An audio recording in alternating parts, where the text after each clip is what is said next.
Assalamualaikum warahmatullahi wabarakatuh.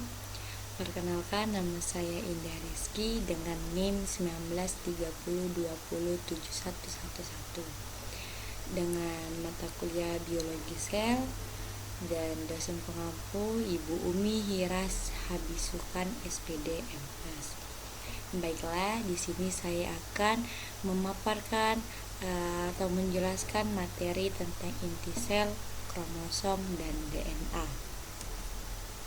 Terlebih dahulu kita mengetahui tentang sejarah penemuan inti sel.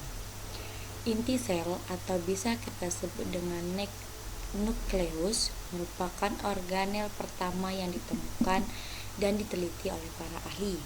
Inti sel pertama kali dideskripsikan oleh Antonio van Leeuwenhoek yang pada saat itu sedang meneliti inti sel yang terdapat di dalam sel darah merah salmon.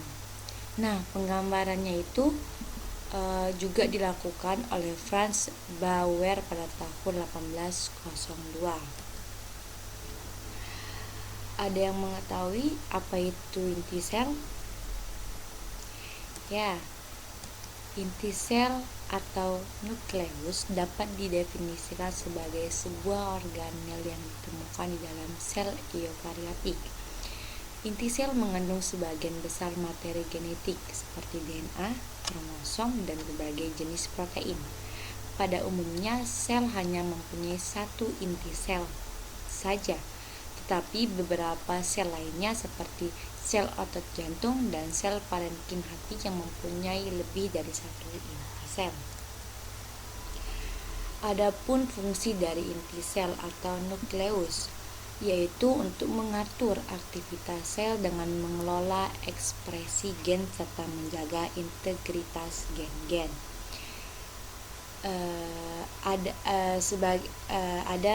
Ada juga fungsi dari inti sel itu, yaitu sebagai tempat mensintesis ribosom, sebagai tempat terjadinya pembelahan sel, tempat memproduksi mRNA untuk pengodean protein, tempat terjadinya transkripsi dan replikasi DNA, serta tempat untuk mengatur gerak ekspresi gen dari dimulai, dijalankan, dan diakhiri.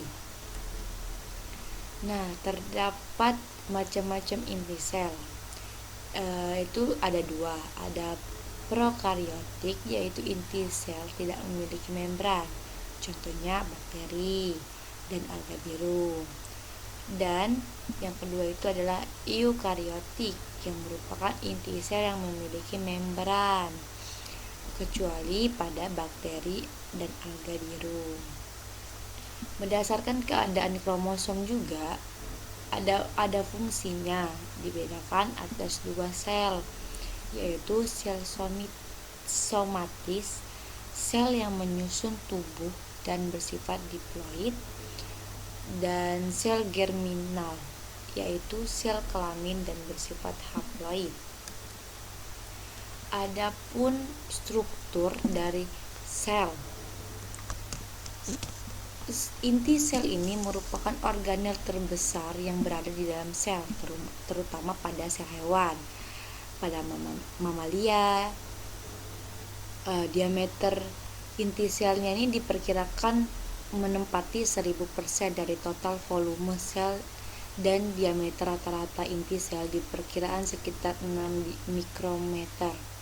Nah, nukleus atau inti sel ini berbentuk bulat atau oval dan umumnya terletak di tengah sel.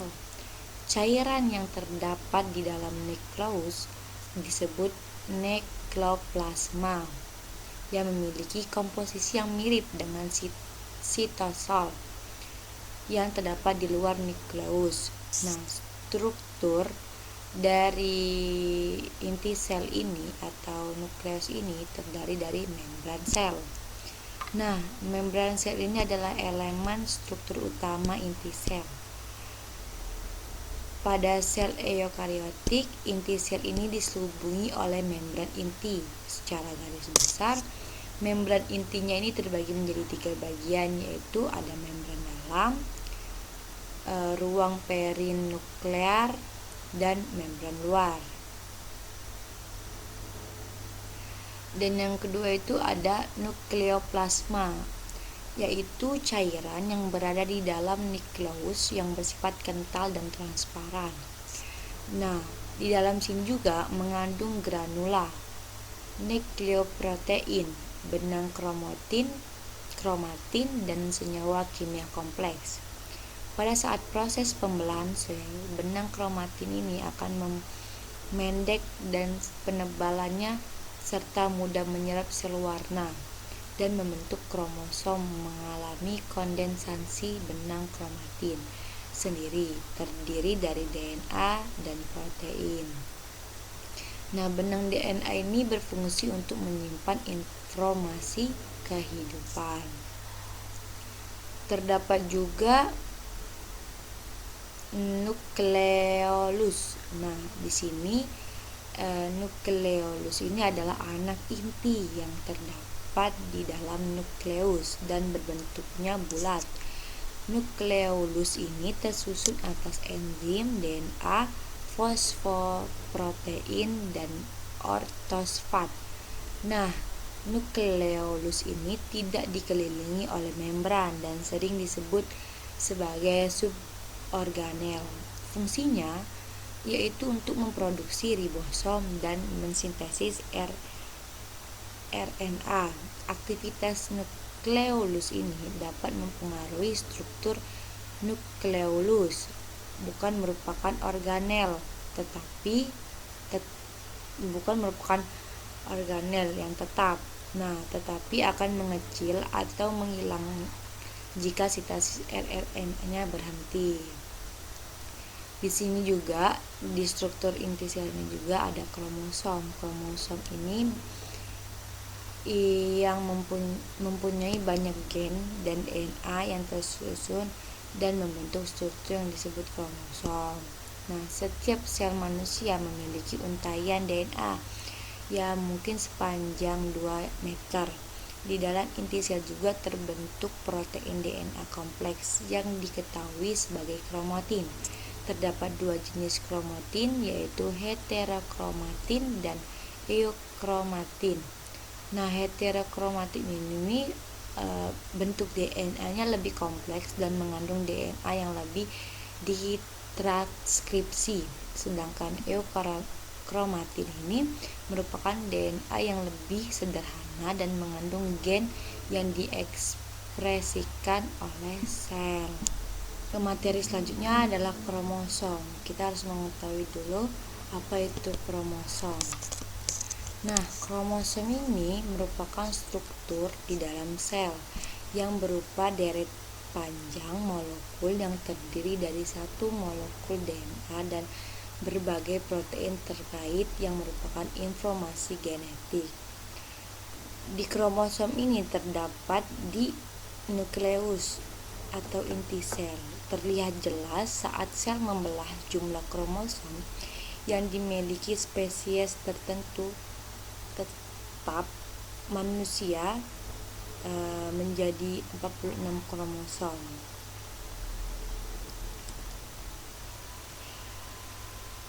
Sejarah kromosom ini pertama kali ditemukan oleh seorang yang bernama W. Waldeyer pada tahun 1888. Kromosom ini terdapat pada inti sel di setiap sel.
Baiklah, kita perlu mengetahui apa itu kromosom. Kromosom itu merupakan struktur di dalam sel berupa deret panjang molekul yang terdiri dari satu molekul DNA dan berbagai protein terkait yang merupakan informasi genetik. Terdapat di dalam nukleus inti sel. Terlihat jelas saat sel membelah jumlah kromosom yang dimiliki spesies tertentu itu tetap. Kemudian manusianya perkiraan 46 kromosom yang dimiliki. Sejarah kromosom ini pun pertama kali ditemukan oleh seorang yang bernama W.W. Waldeyer pada tahun 1888. Kromosom ini terdapat pada nukleus atau inti sel di setiap sel. Adapun susunan kromosom. Nah, susunan kromosom ini dari DNA, kemudian dia akan dipintal pada protein histone menjadi nukleosom dan dipintal jadi solenoid yang akan tersusun menjadi benang kromatin dan terbentuklah kromosom.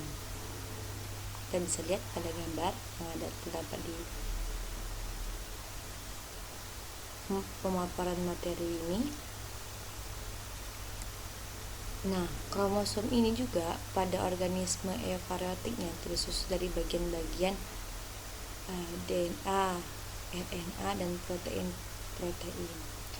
Kalau DNA ini dia menyusun kromosom sekitar 35% dari seluruh kromosom. Kalau RNA-nya menyusun kromosom sekitar 5% dari keseluruhan kromosom. Dan kalau protein terdiri atas histon yang bersifat basah dan non-histon yang bersifat asam. Adapun struktur pada kromosom. Nah, yang belum mengalami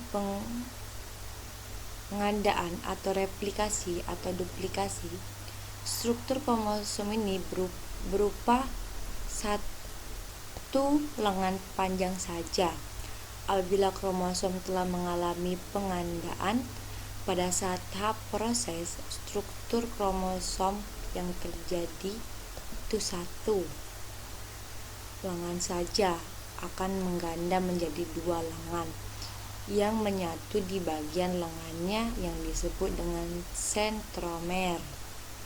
Pada kasus ini, tiap lengan disebut kromatid.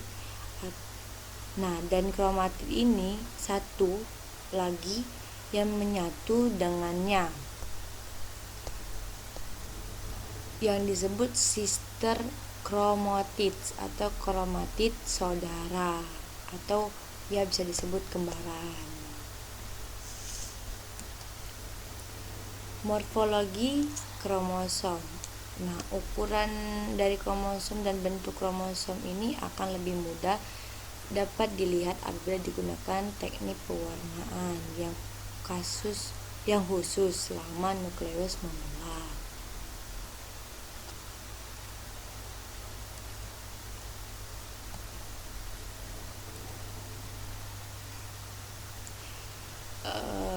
Morfologi kromosom ini terdapat sentromer. Nah, bagian yang menyempit membagi kromosom menjadi dua lengan. Bentuk kromosom berdasarkan letak sentromer. Kemudian metasentrisnya ini yang akan menuju ke sentromer ini di tengah-tengah kromosom seperti huruf F.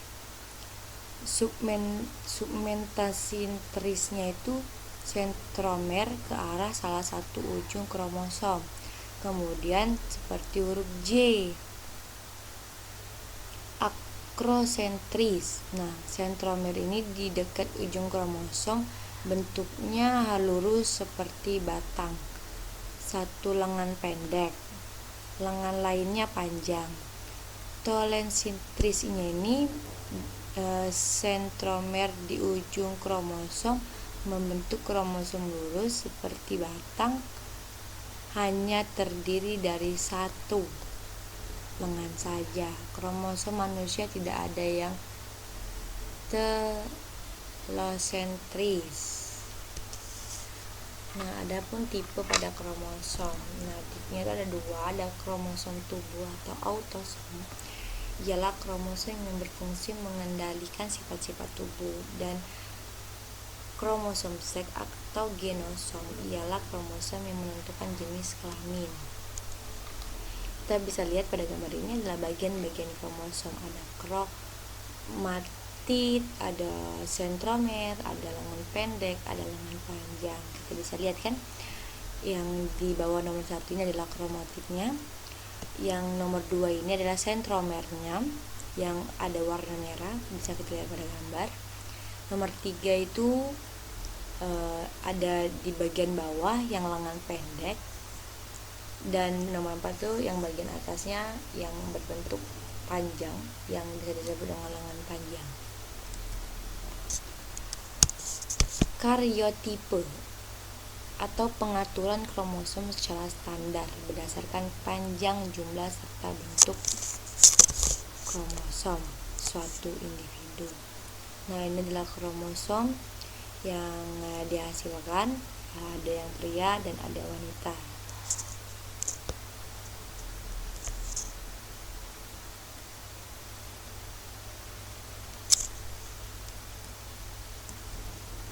Adapun kelainan kromosom.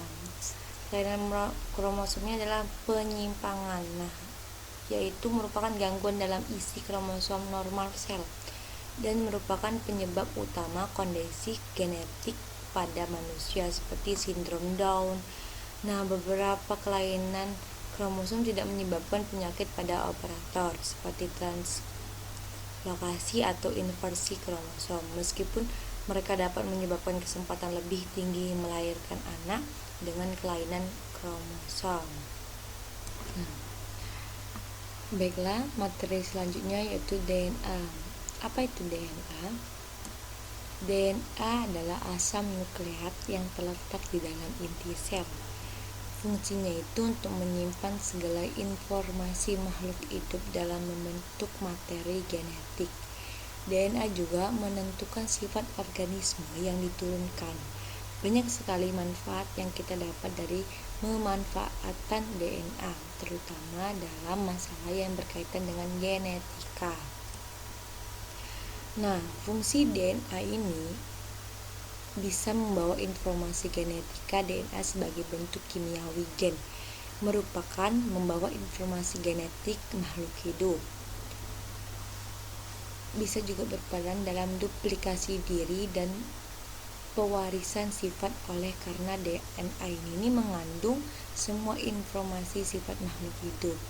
Ia juga harus memiliki informasi bagi perbanyakan diri atau replikasi. Bisa juga sebagai ekspresi informasi genetik. Gen-gen membawa informasi untuk membentuk protein tertentu. Proses ini terjadi melalui mekanisme sintesis protein. Adapun struktur dari DNA. Struktur DNA ini tersusun dari banyak sekali nukleotida. Satu nukleotida ini terdiri dari satu molekul gula. Dalam hal ini adalah deoksiribosa. Yang kedua itu satu molekul fosfat. 3, satu molekul basa, nitrogen. Keempat, satu molekul gula dan satu molekul basa yang disebut dengan nukleosida. Nah, rantai DNA ini memiliki lebar 20A. Panjang satu unit nukleotida ini 3,4. DNA dapat memiliki jutaan nukleotida yang terangkai seperti rantai. Struktur untai komplementer DNA ini menunjukkan pasangan basa adenin dengan timin dan guanin dengan sitosin yang membentuk DNA beruntai ganda. Nah, DNA terdiri atas dua untai yang terpilih membentuk struktur heliks ganda. Kedua untai pada heliks ini DNA disatukan oleh ikatan hidrogen antara basa yang terdapat pada kedua untai tersebut.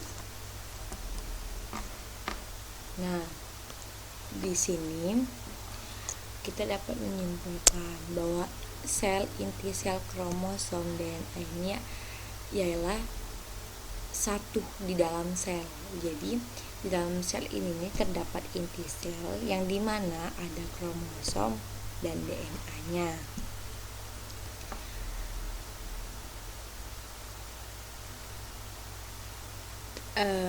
Hubungan dari inti sel dan kromosom ini kromosom ini terdapat terlihat jelas pada saat fase interfase inti sel. Peran vital nukleus untuk membawa informasi genetik di samping oleh DNA. Nah, jadi DNA ini sama dengan kromosom ini adanya kromosom ini karena DNA plus protein histone yang dimana kromosom ini terdapat di inti sel. Nah, inti sel ini terdiri dari bagian tengah yang bentuk bulat di bagian sel. Nah, disitulah terdapat jadi kayak sel ada inti selnya, terdapat kromosom dan pembentukan kromosom itu merupakan pembentukan dari DNA dan protein histone. Baiklah, mungkin itu saja penjelasan mengenai materi inti sel, kromosom, dan DNA. Jika saya salah kata, jika saya masih banyak kekurangan, saya mohon maaf. Saya akhiri materi ini. Wassalamualaikum warahmatullahi wabarakatuh. Terima kasih.